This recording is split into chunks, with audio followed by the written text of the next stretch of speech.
So before I start with how we're hoping to reimagine Colony Square, I want to share with you our personal story, talk about heart and soul.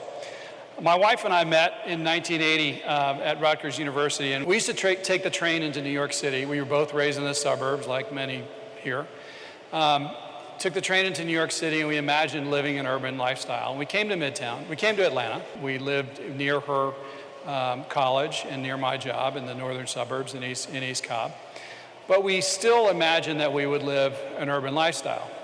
And the lifestyle that we aspired to was one of sort of cafe life and energy and just sort of this free and easy, airy, breezy kind of thing that we all imagine in some cities. This happens to be in Madrid.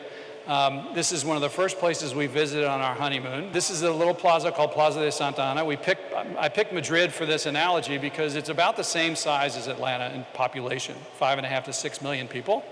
Tremendous metro system, tremendous urban street network, many of it centuries old, and a very tight control of development. There are no suburbs as we know them. When we imagined an urban lifestyle, this is what we knew. We knew New York City. We came to Midtown Atlanta in the early 80s, in 1981 to be exact, August 10th. And one of our first dates was at a country place here at Colony Square. In December 2010, we acquired Atlantic Station.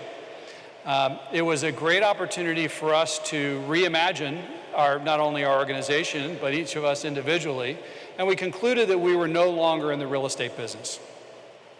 It was an opportunity for us to retool the way we looked at retail and commercial real estate. The net result, through 5 or 6 years of reimagining, was that we concluded we were no longer able to act as a retail landlord just by building a space and leasing it out and hoping that that retailer would survive. E-commerce was a real thing. People were just as capable of shopping for their goods online or in their car sitting in traffic. And we were severely threatened. We went on a tour, probably it was the summer of 2011, to a dozen or so similarly situated experiential retail properties across the U.S. And we concluded that our stock and trade was no longer bricks and mortar, it was human energy. And back to that place in Madrid, we sought to capture that human energy and bring it onto the property. At Atlantic Station, we did it a lot with events, we did it with chef-driven restaurants, we did it with boutiques, and to some extent, without laying a single brick, we created a tremendous amount of value, not just in the retail space, but more importantly, in the uses of the ancillary, peripheral uses, the office space above, the condominiums, the apartments, and so forth.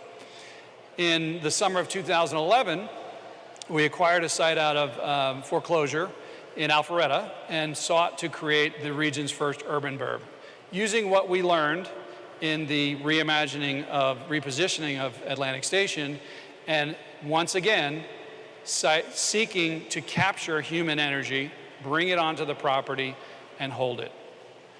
We were all going back to Plaza de Santa Ana in Madrid. We have that opportunity here in Midtown like nowhere else.